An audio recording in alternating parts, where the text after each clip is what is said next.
এই দুনিয়ার ভিতরে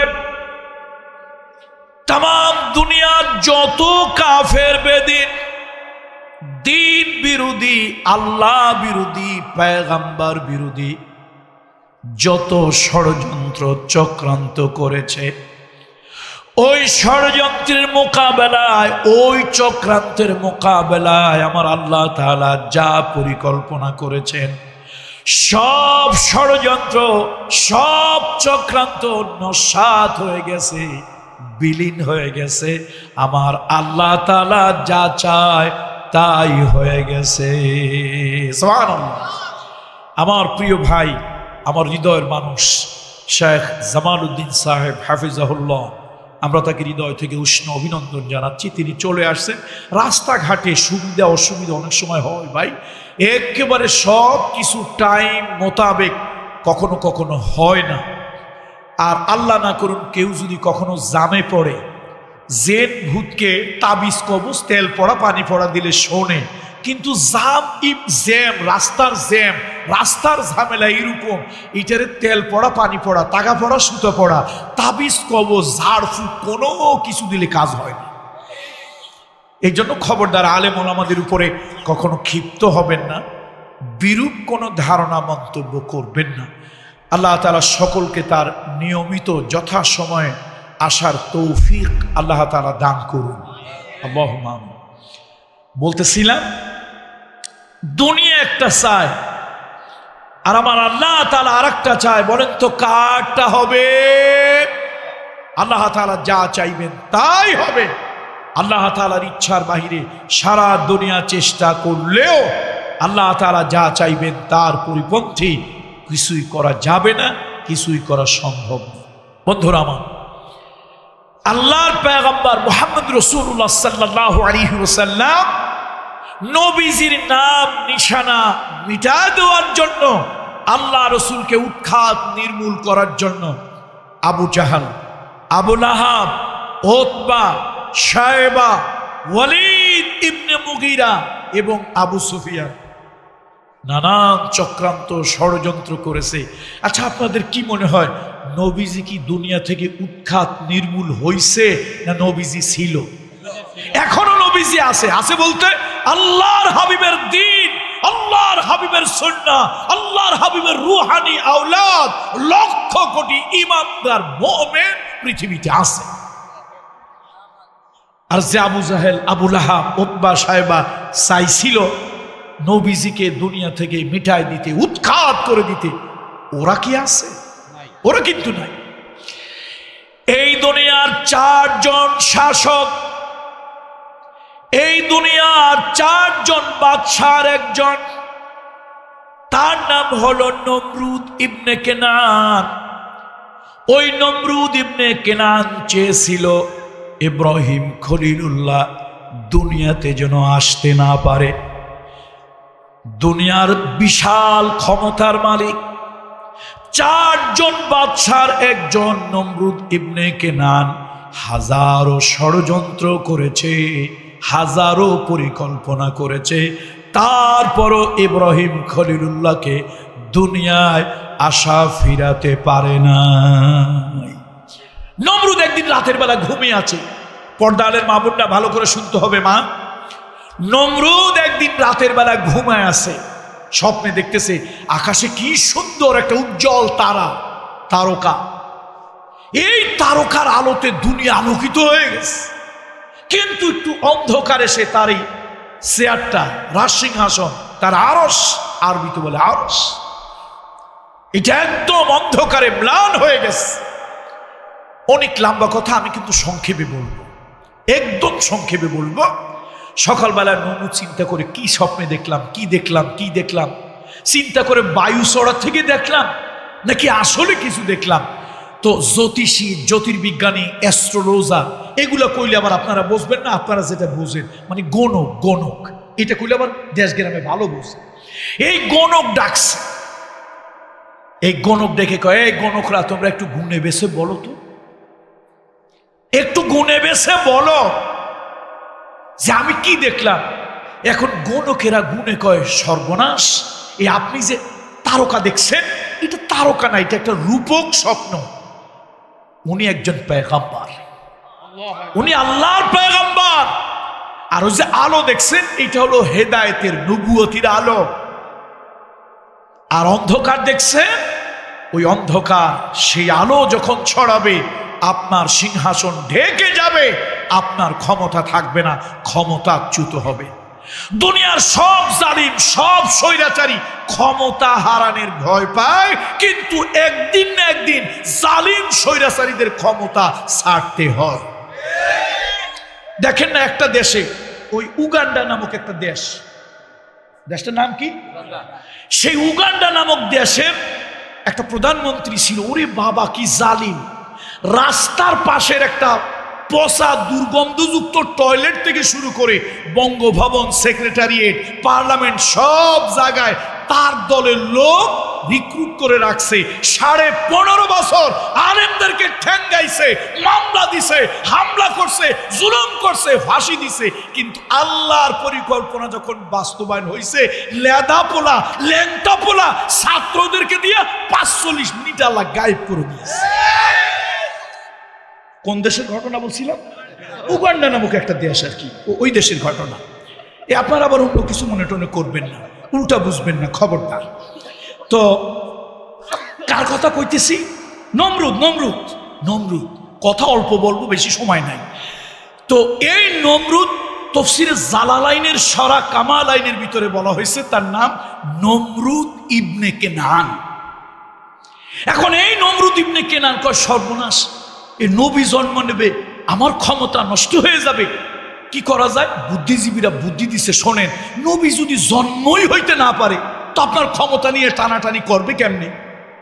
তো কয়, নবী যাতে জন্ম হইতে না পারে, এই স্বামী আর স্ত্রী একসাথে থাকতে পারবে না। আইন হয়ে গেছে, রাষ্ট্রের যত সেনাবাহিনী, রাষ্ট্রের যত লজিস্টিক সাপোর্ট, রাষ্ট্রের যত আপনার পুলিশ বা বিভিন্ন বাহিনী এবং সরকারের যত সেলা চামুন্ডা সব গ্রামগঞ্জে লেগে গেছে। স্বামী আর স্ত্রী এক জায়গায় থাকতে পারবে না, এরকম অত্যাচার নির্যাতন করে। স্বামী কয়, বউরে জানটা বাঁচানো ফরজ, তুই যা গোপালগঞ্জ, আমি যাই সুনামগঞ্জ। আমরা দুজনে দুই দেশে যাই, এক দেশে থাকলে মায়ের জ্বালায় বাঁচব না। কয় দেশে গেছে বলেন তো? কয় দেশে? স্বামী যদি ঘরে, তো স্ত্রী হলো বারান্দায়। তার কারণ যদি রাতের বেলা কেউ দেখে ফেলে তো মারবে। পরিকল্পনা রাষ্ট্রে হইতেছে। আচ্ছা বলেন তো, পরিকল্পনা কোথায় হয়? কোথায়? আকাশে হয় না? ওই যে একটু আগে পড়ছিলাম, পড়েন আমার সাথে, ওয়ামাকারু, পড়েন না, ওয়ামাকারু ওয়ামাকারাল্লাহ ওয়াল্লাহু খায়রুল মাকিরিন। পড়েন আমার সঙ্গে, ইন্নাহুম ইয়াকিদুনা কাইদা ওয়া আকিদু কাইদা ফামাহিলিল কাফিরিনা আমহিলহুম রুয়াইদা। জগতে পরিকল্পনা হয়, জমিনে হয় একটা, আসমানে হয় একটা। আল্লাহ কয়, এই ফেরেশতারা, আমার খলিলুল্লাহরে পাঠাবো, খলিলুল্লাহর দোয়ায় আমার রহমতের নবী, আখেরি নবী দুনিয়ায় যাবে। আমার পরিকল্পনা কেউ ফিরাইতে পারবে না। নমরুদের একেবারে কাছের মানুষ, নাম হলো তারিক। তাফসীরে কাদেরিতে বলছে তার বোন নাম হলো আদনা। বেবিলনিয়ার সুমেরিয়া উর নামক নগরী। দেখেন আল্লাহর কি কুদরত, যারা মানুষ ঠেকায়, স্বামী স্ত্রী এক জায়গা হইতে পারবে না, তাদের নিজের লোক একটা কিছু করছে। সব কথা তো ওয়াজ মাহফিলে ভাঙিয়ে বলা যায় না, বুঝতে হয়। যারা বোঝে না, এরকম বেউকুফ ওয়াজ মাহফিলে থাকা দরকার। তো এখন কিছু একটা হয়েছে। আচ্ছা বলেন, স্বামী আর স্ত্রী বৈধ সম্পর্ক, তাদের ভিতরে কিছু যদি হয়, অবৈধ হয়েছে? বৈধই তো। যাও তুমি তোমার মতে, আমি আমার মতে। এখন 3-4 দিন পর আবার গোনাইছে ওই অ্যাস্ট্রোলজার, জ্যোতিষী দিয়া, জ্যোতির্বিজ্ঞানী, গণক দিয়ে গোনাইছে। কয় যে বাদশাহ সাংঘাতিক। কি হয়েছে? কয় ওই যে পয়গাম্বার রূপী যে তারকা দেখছিলেন, সেটা কিন্তু অলরেডি মায়ের পেটে চলে গেছে। এখন নমরুদ শয়তানে কয়, সর্বনাশ, কাম তো শ্বাস। বুদ্ধিজীবীরা বুদ্ধি দে, বুদ্ধিজীবীরা ভালো হইলে রাষ্ট্র ভালো চলে। বুদ্ধিজীবীরা যদি হয় মুরগি কবির, বুদ্ধিজীবী হয় তসলিমে নাসরিন, বুদ্ধিজীবী হয় হুমায়ুন আজাদ, তাহলে জাতির আর শান্তি নাই। জাতির কি নাই? শান্তি নাই, জাতির অশান্তি।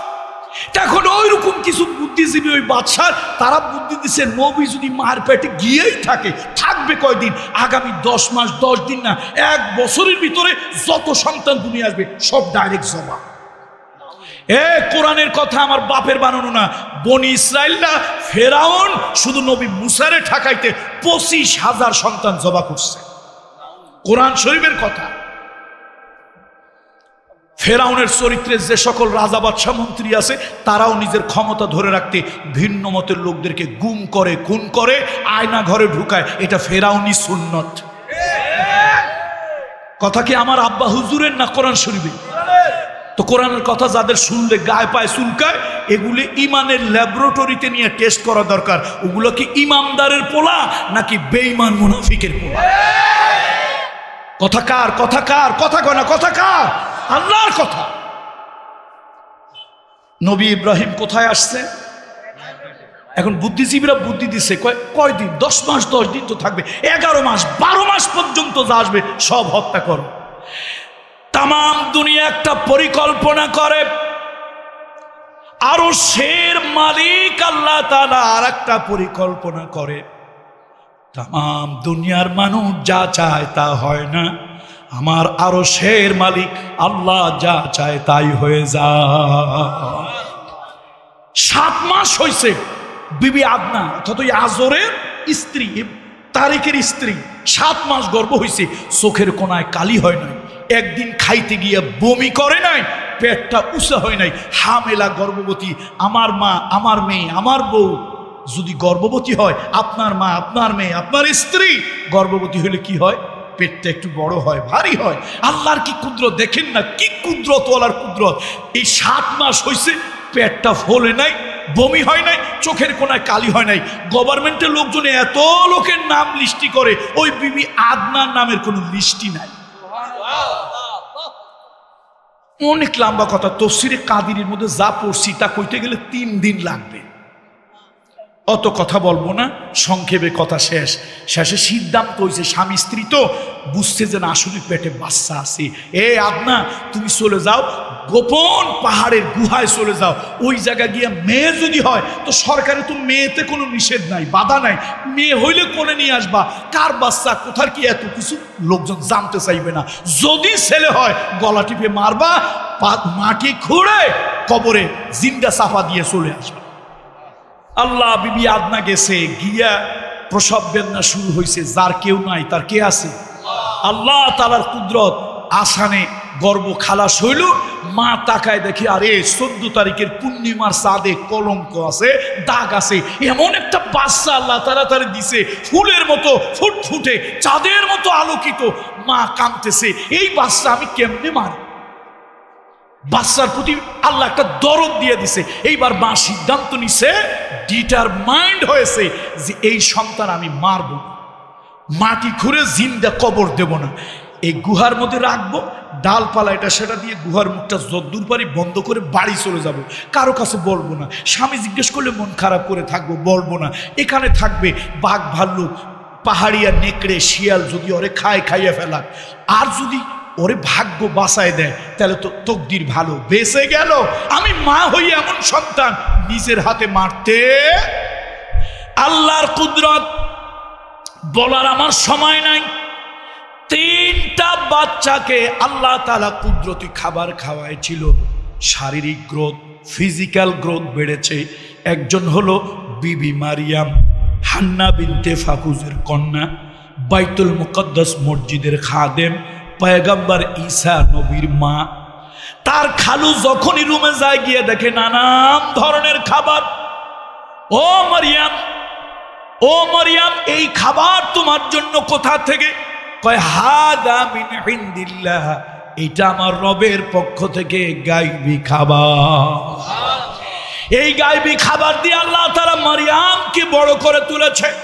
আল্লাহ তাআলা তার শারীরিক প্রবৃদ্ধি দিয়েছে। আর একটা সন্তান হলো ইব্রাহিম খলিলুল্লাহ। গাইবী খাবার দিয়া আল্লাহ তাকে শারীরিক প্রবৃদ্ধি দিয়েছে। আর একটা সন্তানকে আল্লাহ গাইবী খাবার খাওয়াইয়া ফেরেশতা দিয়া আল্লাহ তাআলা লালন পালন করেছিল। কিন্তু 1 নম্বর নাফরমানি মুখারাম বেঈমান, ওইটার নাম হলো সাদ্দাত। ইব্রাহিম খলিলুল্লাহ গুহার ভিতরে রেখে মা চলে গেল। সবার চোখ ফাঁকি দিয়া গুহার ভিতরে যখন মা আসলো সন্তানকে দুধ খাওয়ানোর জন্য গোপনে গোপনে আসছে, এসে দেখে ইব্রাহিম খলিলুল্লাহ 2টা আঙ্গুল চাটতেছে। মুখের থেকে আঙ্গুল যখন টেনে বের করছে, একটা আঙ্গুলের ডগার মধ্যে মধু লাগানো, আর একটা আঙ্গুলের ডগার মধ্যে দুধ লাগানো। শারীরিক গ্রোথ, ফিজিক্যাল গ্রোথ এত বাড়ছে। 6 দিনের ইব্রাহিম খলিলুল্লাহ দেখলে মনে হয় বয়স 18 দিন। 18 দিনের ইব্রাহিম খলিলুল্লাহ দেখলে মনে হয় 3 মাস বয়স। 3 মাস ইব্রাহিম খলিলুল্লাহ দেখতে মনে হয় 18 মাস 2 বছর বয়স। তার কারণটা কি? এটা আল্লাহর একটা কুদরত, আল্লাহর পরিকল্পনা। এই দুনিয়ার কাফের বেদিনের বাচ্চার ষড়যন্ত্র থাকলে আমার আল্লাহর কিছু ষড়যন্ত্র থাকতে পারে না? এটা আমার আল্লাহর ষড়যন্ত্র। অ্যাকচুয়াল এজ, তার প্রকৃত বয়স কত, এই কাফের বেদিনের বাচ্চাগুলি, এই অস্বীকারীর বাচ্চাগুলি, এই ষড়যন্ত্রকারীর বাচ্চাগুলি নবী ইব্রাহিম খলিলুল্লাহ ইব্রাহিমের অ্যাকচুয়াল বয়স কত এটা যেন নির্ণয় করতে না পারে। কনফিউশন, হেজিটেশন, দ্বিধা দ্বন্দ্বের ভিতরে যেন থাকে। এই জন্য আল্লাহ এইরকম বাড়াইছে। 3 বছরের ইব্রাহিমকে দেখলে মনে হয় 9 বছর বয়স। এখন গভর্নমেন্টের লোকজন আর বোঝে না এটা কোন বছরের বাচ্চা, 2024-এর না 2071-এর, বোঝে না কেউ। আল্লাহু আকবার। আস্তে আস্তে বড় হইছে। বন্ধুরা আমার, ঘটনা তো আপনারা জানেন, আমি খালি ষড়যন্ত্রগুলোর কথা বলতেছি। ইব্রাহিম খলিলুল্লাহ দেখলো জাতির একটু পাল্টানো দরকার। বন্ধুরা কয়, এই ইব্রাহিম চলো আমরা একটু মেলায় যাই। ফানাযারা নাযারাতান ফিন নুজুম ফাকালা ইন্নী সাকিম। তিনি সুস্থ মানুষ। বন্ধুরা কয় চলো আমরা আজকে মেলায় যাব, গান বাদ্য হবে, একটু নাচ গান হবে, একটু লাল নীল বোতল খাবো, পানি খাবো। ইব্রাহিম খলিলুল্লাহ উপর দিক তাকায় কয়, ভাই আমি অসুস্থ। মানুষ হইল সুস্থ, বলে আমি অসুস্থ। আবার আল্লাহ তাআলা কোরআন শরীফে একটা ঘোষণা দিল, তার কারণ ইবলিস শয়তান দুনিয়ায় আছে, ওর কিছু চাচতো ভাই খালাতো ভাই দলের লোক মুরিদ মুত্তাকিনও তো আছে নাকি নাই?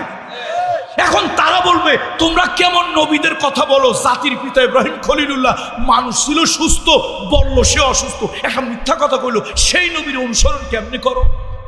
দেখেন আল্লাহ তাআলা কি বলতেছে। ইব্রাহিম খলিলুল্লাহ ব্যক্তি সুস্থ, বললেন অসুস্থ। আল্লাহ তাআলা কোরআন শরীফের মধ্যে একটা ঘোষণা দিল, ওয়াযকুর ফিল কিতাবি ইব্রাহিম ইন্নাহু কানা সিদ্দীকান নবিয়্যা। ইব্রাহিম খলিলুল্লাহ আল্লাহ নবী, এইটা বললেই তো এনাফ ইজ এনাফ, যথেষ্ট। কি ইব্রাহিম খলিলুল্লাহ আল্লাহ নবী, তো নবীরা কি বাটপার, টাউটার, মিথ্যাবাদী এরকম কি কোনোদিন হয় না? নবীদের চরিত্র পুত পবিত্র, হোসনে খুলক। আরে নবী বললেই তো যথেষ্ট। আল্লাহ শুধু তারে নবী কয় নাই, কয় কানা সিদ্দিকান নবিয়া। এ কাফেরের বাচ্চাগুলি শোন, এ নাস্তিকের বাচ্চাগুলি শোন, নাস্তিকের দলের মানুষগুলি শোন, আমার ইব্রাহিম খলিলুল্লাহ নবী, তবে তিনি একজন সাচ্চা সত্যবাদী নবী। এখন নবী হইল সুস্থ, বললেন কি? আল্লাহ কয় তিনি কি? আল্লাহ কয় সত্যবাদী। একটা প্যাচ লাগছে না বলেন তো? নবী সুস্থ, বলছেন অসুস্থ। আল্লাহ তার কি বলতেছে? আল্লাহ আরশে আজিম থেকে সাক্ষী দিয়ে খবরদার আমার নবী কিন্তু সত্যবাদী। তাহলে বোঝা গেল আল্লাহর কথাই রাইট, আল্লাহর কথাই আসলে নবী সুস্থ, শারীরিক দৈহিক সুস্থ। কিন্তু জাতি যখন শিরকের ভিতরে, বেদাতের ভিতরে, জাতি যখন জুলম অত্যাচারের ভিতরে, জাতি যখন জান্নাতি রাস্তা ছেড়ে জাহান্নামের রাস্তা দিকে চলে, নবীরা হইল জাতির অভিভাবক কখনো এই দুর্দশা দেখে মানসিকভাবে সুস্থ থাকতে পারে? আচ্ছা, নবীদের যুগ শেষ, নবীদের সেলসেলা শেষ, দুনিয়া আছে নবীদের ওয়ারাসাতুল আম্বিয়া। কারা তারা? কথা কয় না, কারা তারা?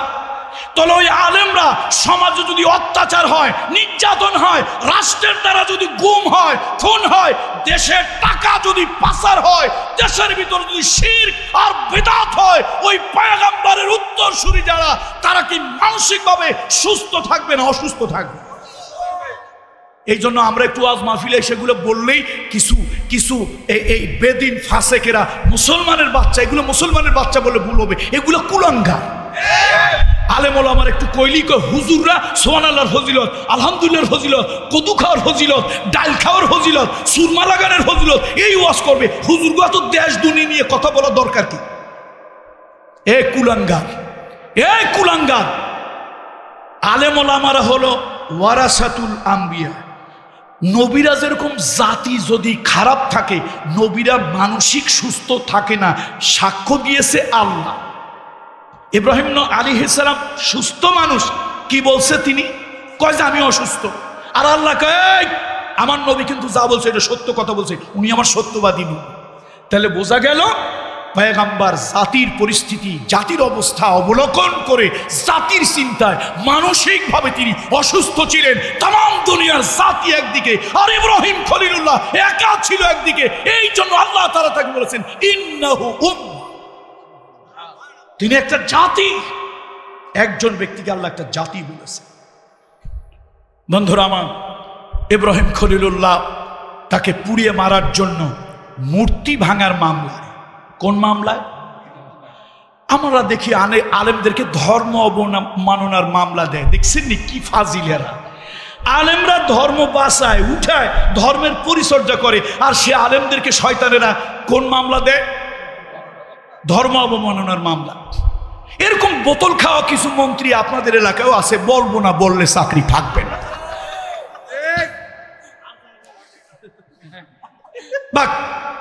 বলতেছিলাম ইব্রাহিম খলিলুল্লাহর এখন ও রাষ্ট্র সরকার রাষ্ট্রযন্ত্র ষড়যন্ত্র করছে, তারে পোড়ায় মারবে, একটু গর্ত খুঁজছে, তার মধ্যে আগুন জ্বালাইছে। আচ্ছা, একজন মানুষের জ্বালাইতে পোড়াইতে কদ্দূর আগুন লাগে?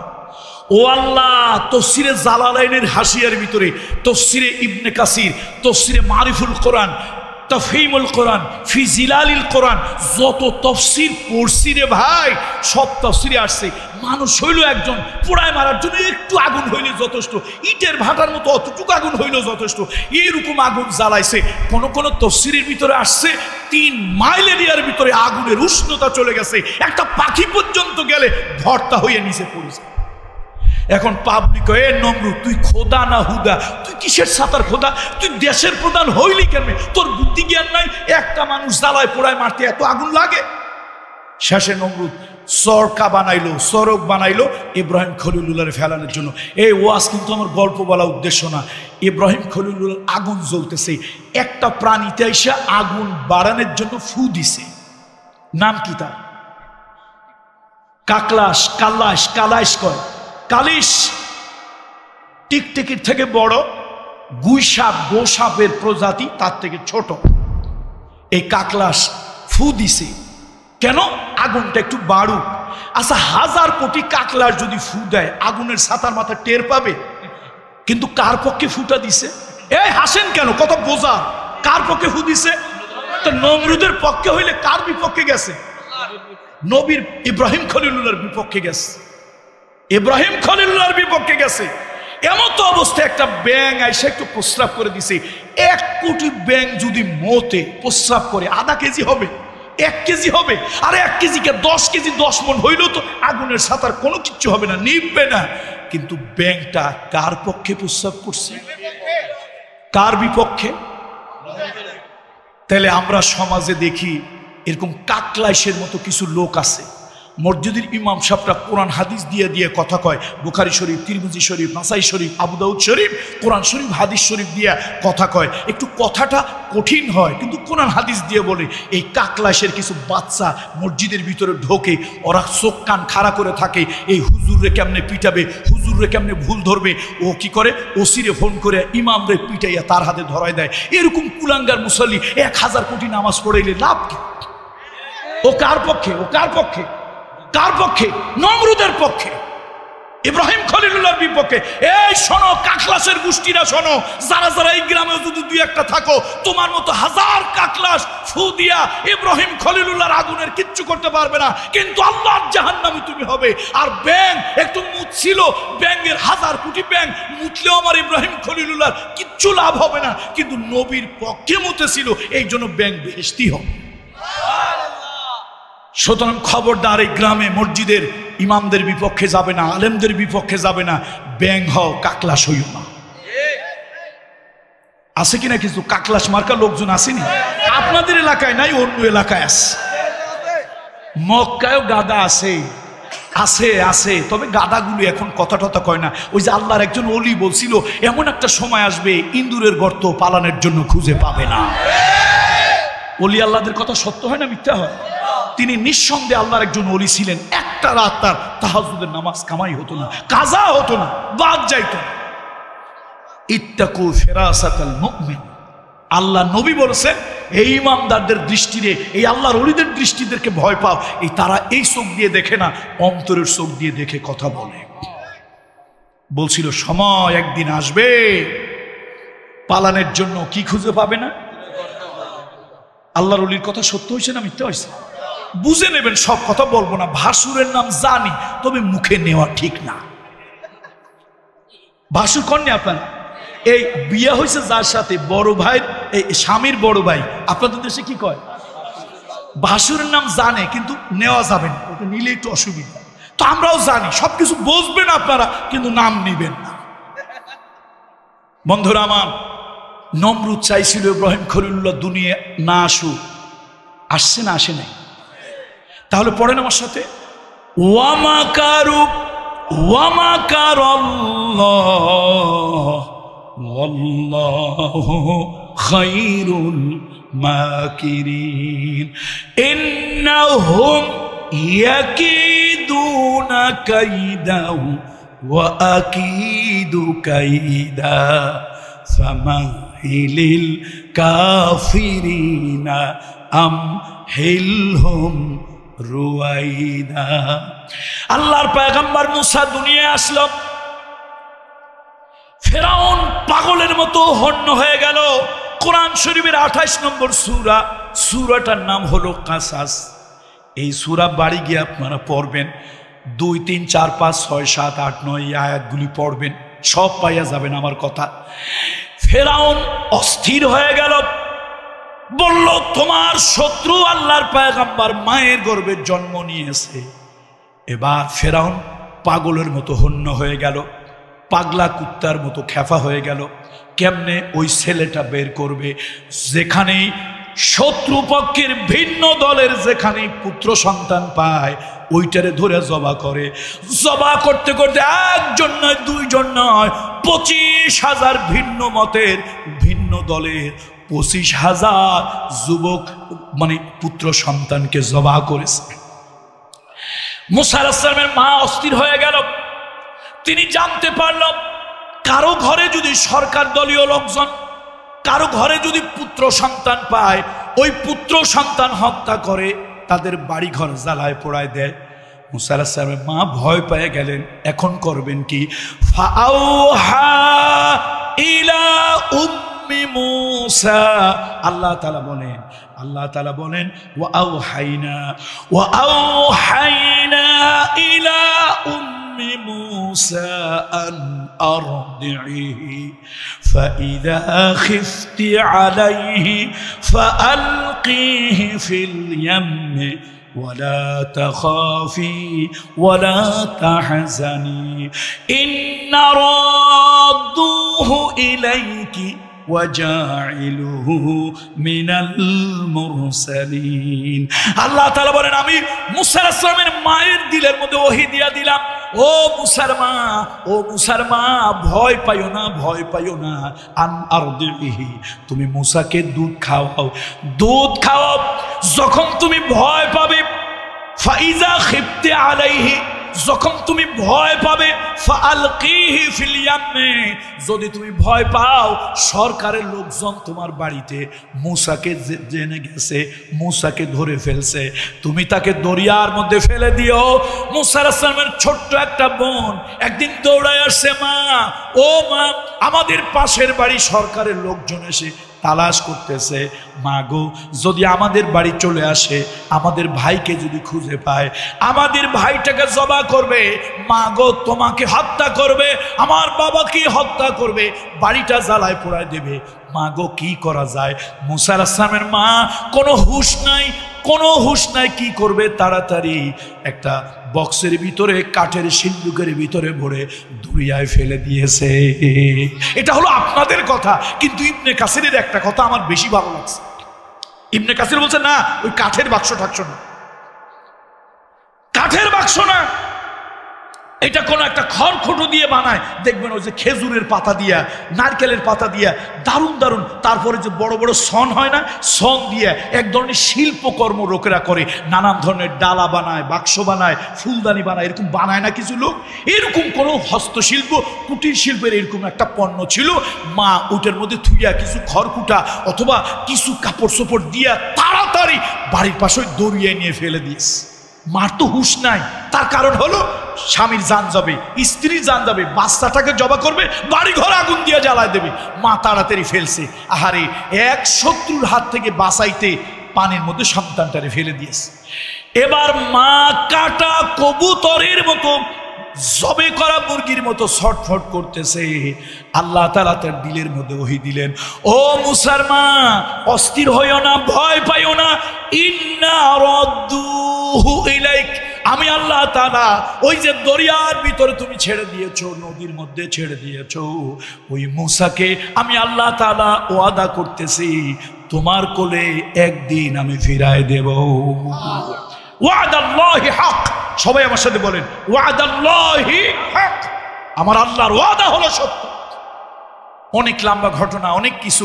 আমার ভাই জামাল ভাই কথা বলবেন, শেখ জামাল কথা বলবেন, চমৎকার কথা বলে, মাশাআল্লাহ, হৃদয় ছুঁয়ে যায়।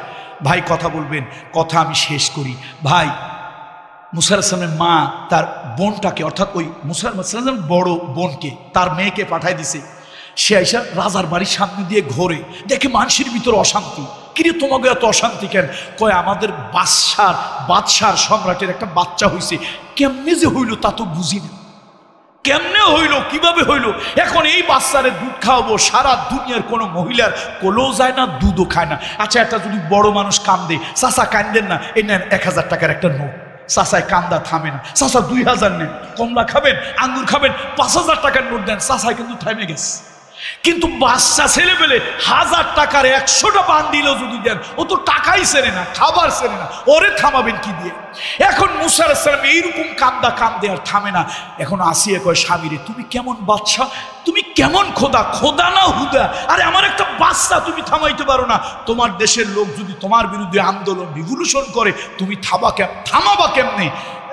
ফেরাউন কয়, আসিয়া রে, তুই যে কই যায় আঘাত দেশ, কিছু কইতে পারি না, কলজা লাগে। এই মুসারে কিন্তু মারতে চাইছিল, ফেরাউন মারতে চাইছিল। আসিয়া কয়, লা তাকতুলুহু আসা আন ইয়ানফা'না আও নাত্তাখিযাহু ওয়ালাদা। এ স্বামী, মারিও না, দেখো এই বাচ্চাটা, এই বাচ্চার দিকে আমি একটু তাকাইছি, আমার চোখটা ঠান্ডা হয়ে গেছে। এই বাচ্চাটার ধরি আমি একটু বুকে নিছি, আমার কলজাটা আল্লাহ তাআলা ঠান্ডা বানাই দিছে। এ দুশ্মনী করিও না, একটু কোলে না। এখন সূরায় না শোনে ধর্মের কাহিনী, সূরায় কিসের কাহিনী শোনে না? এ শোনেন, আপনাদের এই গ্রামের মসজিদটা আছে না, মসজিদ, সবাই জুমার নামাজে গেছে, ইমাম সাহেব আজকে একটা বক্তৃতা দিছে, খুতবার আগে একটা বক্তৃতা দিছে, সবার দিলটা নরম হয়েছে। এক বেচারার দিলটা নরম হয় নাই, ও কিন্তু নামাজ পড়তে যায় নাই, ও গেছিল জুতা চুরি করতে। কি করতে গেছে? এই গ্রামের সব মুসল্লির মনটা আজকে একটু নরম হয়েছে, বাড়িয়ে আজকে ইমাম সাহেব জুমার একটা বাংলা একটা খুতবা দিছে রে, দিলটায় লাগছে। কাল লাগে নাই? কথা কয় না, কাল লাগে নাই? ও তো আসলে নামাজ পড়তে যায় না, ওর নিয়তটাই হলো জুতা চুরি করবে। এই জন্য সবাই কয় সুবহানা রাব্বিয়াল আলা, ও চিন্তা করে জুতা কোন জোড়া ভালা। এই জন্য দিনের কোনো কথা, দেশ গ্রামে কথা আছে না, কয় সূরায় না শোনে। এখন আসিয়া যতই বুঝায়, কয় দেখো আমার চোখ কিন্তু ঠান্ডা হয়ে গেছে, আমার কলজাটা জুড়ে গেছে, মনটা শান্তি লাগছে। স্বামী গো লাখ টাক তুলুহু, এ তারে মারিও না। এখন ফেরাউন তারপর মারবে, শয়তান তো, ওর তো কোনো কথা কাজে লাগে না। আল্লাহ বাঁচাবে না মারবে? আল্লাহ বাঁচাবে। আসিয়া চিন্তা করলো বুদ্ধি একটা খাটাইতে হবে। মেয়ে মানুষের বুদ্ধি কিন্তু সাংঘাতিক। খবরদার খবরদার, এ পুরুষের মানকে সিফায় পড়বেন অসুবিধা নাই, মেয়ে মানুষের মানকে সিফায় যদি পড়েন জানো যাবে মানো যাবে। ইসুফ আলাইহিস সালাম এরকম এক মহিলা ষড়যন্ত্রে ফেলছিল, খালি আল্লাহ বাঁচাইছে, নইলে ইসুফ আলাইহিস সালামের জানো যাইতো মানো যাইতো, খালি আল্লাহ বাঁচাইছে। কোরআন শরীফ এই জন্য বলছে ইন্না কায়দা কুন্না আসিম, ইন্না কায়দা কুন্না আসিম। এখন আসিয়া কয় বুঝছি ফেরাউন রে, তুই আমার স্বামী হইলে কি হয়, তোরে সোজা আঙ্গুলে ঘি উঠবে না। এখন আসিয়া কয় তুমি নাও নাও বাচ্চা মারো মারো মারো, তুমি তো মারতে পারবা বাঁচাইতে পারবা না, তুমি হইছো দেশের খোদা। তুমি কি খোদা না হুদা তা আমি জানি, তোমার হেড অফিসে গন্ডগোল, এত বছর বিয়ে হয়েছে একটা বাচ্চা আমারে দিতে পারো নয়, তুমি হইছো দেশের খোদা। ফেরাউন চিন্তা করে সর্বনাশ, এই কথা যদি মাইনসে শোনে আমার খোদাই তো জুতা ফিটা করিয়া শেষ কর। ফেরাউনের কোন জায়গায় গন্ডগোল, কথা কয় না। আর সব কথা ভাঙ্গা বলবো নাকি, সব কথা ভাঙ্গা বলবো? বুঝে নিতে হবে না। বেউকুফ শ্রোতারা ওয়াজে আসবে কেন, বুঝে নেবে। মানে উপর দিয়ে ফিটফাট, ভিতরে। ফেরাউন চিন্তা করে, হাসেন না, কথা হাসান না। ফেরাউন চিন্তা করছে সর্বনাশ, এই কথা যদি দেশের জাতি জানে আসি আমার ঘরের মানুষ, তাহলে আমার খোদাই তো ছুটাবে জুতা ফিটা করিয়া। আসিয়া রে, তোর দোহাই লাগে, এ কথা তুই কাউরে বলিস না, তোর যা মনে লয়, এই বাচ্চা তুই পালবি, ব্যবস্থা আমি করে দিতেছি, রাখ। কাজ হয়েছে না হয় নাই? কাজ হয়েছে না হয়েছে? যে একটু আগে মারতে চায় এখন সে বাচ্চারে বাঁচানোর জন্য ব্যবস্থা করে, সারা লোকজন লাগাই দিছে, এই যেখান থেকে পারো মহিলা ধরে নিয়ে আসো। যে মহিলার বুকে দুধ আছে, স্তন্য আছে, এখন মুসারে জার করে দেয়, ঠাটার মতো একটা চিৎকার মারে, আওয়াজ দেয়, এই মহিলার দিয়ে কাজ হবে না। মুসা হাসানের বোন রাজবাড়ির সামনে দিয়ে ঘোরে, কিরে তোমরা এরকম অস্থির কেন? কয় দেখো আমাদের রাজার কোথার থেকে একটা বাচ্চা হইলো, কেমনে হইলো জানি না, থামাইতে কেউ পারে না। কয় আমার কাছে একটা মহিলা আছে। তোমরা কোন বংশে? কোন বংশে? কয় বনি ইসরাইল। কয় যাক, ভিন্ন দলের ভিন্ন মতের হইলো অসুবিধা নাই, বাচ্চা তো আগে বাঁচাই, এ নিয়ে আসো মহিলারে। মুসা হাসানের মাকে যেই আনছে, ফেলাইছিল বাচ্চার দরিয়ায়, আয়সা দেখে কার কোলে? বিবি আসিয়ার কোলে। ফেলাইছিল কোথায় ভাই, কথা কন না, ফেলাইছিল কোথায়? দরিয়ায়। আয়সা দেখতেছে কোথায়? দেখছেন ওয়াদাল্লাহি হক ইন্না রাদ্দুহু ইলাইক। এ মুসার মা, আমি কিন্তু ওই নদীর ফেলানো বাচ্চা তোর কোলে আবার ফিরাই দেব, ওয়াদাল্লাহি হক। এখন মা তো অস্থির হয়ে গেছে। আল্লাহকে, মুসার মা তুমি যদি অস্থির হও আমার পরিকল্পনা কিন্তু সব ফাঁস হয়ে যাবে, তুমি মন শক্ত করো। মুসা আলাইহিস মা মন শক্ত করছে, যেই না কোলে নিছে মুসা আলাইহিস ঠান্ডা, যেই না আসলটা উঠাইয়া স্তন্য মুখে দিছে, মুসা আলাইহিস চুপচুপ করে চুষতেছে। আসিয়া কয় বোন রে, আমার বাচ্চাটারে কেউ বাঁচাইতে পারলো না, এই আমার কলিজার টুকরা আমার বাচ্চাটারে তুমি বাঁচাইছো। বোন তুমি আমার বোন, বাচ্চা কার আর দাবি করে কি? ফেরাউন এসে কয় শোনো, ফেরাউন এসে কয় শোনো, এই যে একটা কাজ করো, এই মহিলা তুমি আমার বাচ্চা পালবা, এমনি এমনি তো পালবা না, এই প্রত্যেক দিন দুধ খাওয়ানো, বাচ্চা লালন পালন করা, ঘুম পাড়ানোর জন্য তোমার আমি স্বর্ণ মুদ্রা দেব। যে মুসারে হত্যা করার জন্য ফেরাউন চেষ্টা করে, আল্লাহর কুদরত সেই মুসাকে লালন পালনের জন্য ফেরাউন কি দেয়? স্বর্ণ মুদ্রা দেয়। দেখছেন তারা দুনিয়ার মানুষের পরিকল্পনা। মুহাম্মদ রাসূলুল্লাহ সাল্লাল্লাহু আলাইহি ওয়াসাল্লামকে নির্মূল করতে যারা নির্মূল কমিটি চেয়েছিল, আল্লাহকে হাবিব ওয়ারাফা'না লাকা যিকরাক ওয়ারাফা'না লাকা যিকরাক, হে হাবিব আপনাকে যারা নির্মূল করার জন্য ওই দারুন নাদওয়ার ভিতরে নির্মূল কমিটি যারা করেছে, নির্মূল কমিটি নির্মূল হয়ে যাবে। আপনি হাবিবে কিবরিয়া ইদা যুকিরতু যুকিরতা মাই, হাদিসে কুদসি, হে হাবিব আমি আল্লাহর জিকির পৃথিবীতে যতদিন থাকবে, হাবিবে কিবরিয়া আপনার নাম পৃথিবীতে ততদিন থাকবে। আমার হাবিবে কিবরিয়া রহমতের নবীর নাম দুনিয়া আছে না নাই? আবু জাহেলের নাম আসেনি? বংশধর থাকলে বলেনি, বলবে না। এই ফুরফুরার হুজুররা কুরাইশ বংশের, কয় যে আমরা কুরাইশি। এক পিসাব কয় আমরা ফারুকি। ফারুকি কি? কয় ওমর ফারুক রাদিয়াল্লাহু তাআলা আনহুর বংশধর। তাহলে ফারুকি আছে, কুরাইশি আছে, তারপরে সিদ্দিকি আছে, কিন্তু আবু জাহেলের বংশ আছে ভাই, আছে আছে, কিন্তু এই তো দেখছেন কয় না। আচ্ছা বলেন, এই আপনাদের এই গ্রামটার নাম কি? বালিয়াওড়া। এই গ্রামে আয়সা যদি একটা লোক বলে, ভাই আমি এক ভালো মানুষ, তবে আবু জাহেলের বংশ, লোকেরা কি বলবে? এ যে নামাজ পড়ে না, এই গ্রামের নামাজ পড়ে না, ভুলে উত্তর দক্ষিণ পূর্ব দিকে আছাড় খায়, ভুলে পশ্চিমে আছাড় খায় না, সেও বউকে গিয়া ঘরে বলবে, বউরে এ ভালো কোনো লাঠি সাইজ করা আছে? কেন? কয় যে এই গ্রামে একটা শালার পুত আসছে, এই শালার পুত্র একটু দেখবো, তারপরে যাব। নামাজ আমি পড়ি না, এটা ঠিক আছে, কিন্তু আমার রহমতের নবীরে জ্বালাইছে আবু জাহেল, ওরে তো পাই নাই, ওর বংশ যত ভালো হোক একটু সাইজ আমি করবো। বেনামাজি লোকটা এরকম বলবে না? তাহলে বোঝা গেল যে আবু জাহেল নবীজির নাম নিশ্চিহ্ন করতে চাইছিল। বলেন, নিশ্চিহ্ন করতে, সে আবু জাহেল নিশ্চিহ্ন হয়েছে। আমার হাবিবে কিবরিয়ার নাম পৃথিবীতে। মা বোনরা কথা শেষ, 5 ওয়াক্ত নামাজ পড়বেন, স্বামীর খিদমত করবেন। এ যুবকরা, আব্বা আম্মার খিদমত করবা। এই কথাগুলো কিছু হেদায়েতি নসিহাতি কথা আমার ভাই শেখ জামাল উদ্দিন বলবে, আমি আমার ভাইকে নিয়ে আসার জন্য অনুরোধ করছি। আল্লাহ এই মাহফিলটার প্রতি রহম করেন। এই মাহফিলটা যারা টাকা দিয়ে পয়সা দিয়ে করেছে, আল্লাহ এর বিনিময়ে তাদেরকে উত্তম জাযা দান করুন। আমি যে কথাগুলি বললাম, এই কথাগুলি হাসানের জন্য নয়, বোঝার জন্য। আমার আল্লাহ আরশের পরিকল্পনা যা করবেন তাই হবে। আমার আল্লাহ আরশের পরিকল্পনা যা করবে তাই হবে। এই জন্য খবরদার আল্লাহর উপরে ভরসা রাখবেন, আল্লাহর উপরে আস্থা রাখবেন, আল্লাহর উপরে ভরসা রাখবেন। আমার আল্লাহর ফয়সালা চূড়ান্ত ফয়সালা, আমার মাবুদের ফয়সালা চূড়ান্ত ফয়সালা। আমার মাবুদ যা করবে তাই হবে। সুতরাং যুবক ভাইরা, ওয়াজটা দেওয়াই বড় কথা নয়। 5 ওয়াক্ত নামাজ, 5 ওয়াক্ত সালাত, 5 ওয়াক্ত সালাত, 5 ওয়াক্ত সালাত, 5 ওয়াক্ত সালাত। বিশ্বনবী দুনিয়া থেকে বিদায় হয়েছে, রহমতের নবী আল্লাহর হাবিব বাড়ি গাড়ি ধন দৌলত ক্ষমতা কোনো কিছু বলে যায় নাই। আসসালাত ওয়ামা মালাকাত আইমানুকুম। 5 ওয়াক্ত নামাজ পড়বেন, আল্লাহর হারামকে ঘৃণা করবেন, আল্লাহর হালালকে আনন্দ চিত্তে উপভোগ করবেন। 5 ওয়াক্ত নামাজ পড়বেন। যুবকের আব্বা আম্মার খিদমত করবেন। এ যুবক, যত পীরের কাছে যাও, যত পীরের বাড়ি যাও, যত মাজারে সিন্নি দাও, আব্বা আম্মার থেকে বড় পীর নাই, আব্বা আম্মার থেকে বড় পীর নাই। আব্বা আম্মার খিদমত করবা, আব্বা আম্মার দোয়া নিবা। আব্বা আম্মা যদি মূর্খ হয়, আল্লাহ না করুন, আব্বা আম্মা যদি কাফের বেদিনও হয়, আব্বা আম্মার খিদমত করবা, আব্বা আম্মার কথা শুনবা। আমার ভাই আলোচনা করবে, অত্যন্ত তাত্ত্বিক আলোচনা উনি করেন। আলহামদুলিল্লাহ উনি অত্যন্ত তাত্ত্বিক আলোচনা করেন। আল্লাহ তাআলা তার প্রতি রহম করুন। আল্লাহ তাআলা তাকে সুন্দরভাবে আলোচনাগুলো উপস্থাপন করার তৌফিক দান করুন।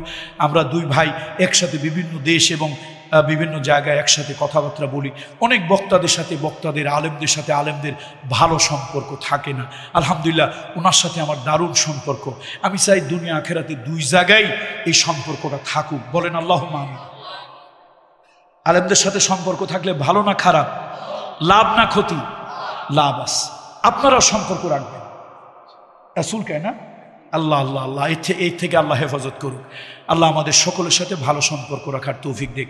আমার মনে হয় একটা সময় আসছে, টুপিওয়ালা এক হওয়া দরকার, দিনওয়ালা এক হওয়া দরকার। এ ভাই, আপনি মিলাদ কিয়াম করেন, আপনারটা আপনার কাছে থাক। আমি করি না, আমারটা আমার কাছে থাক।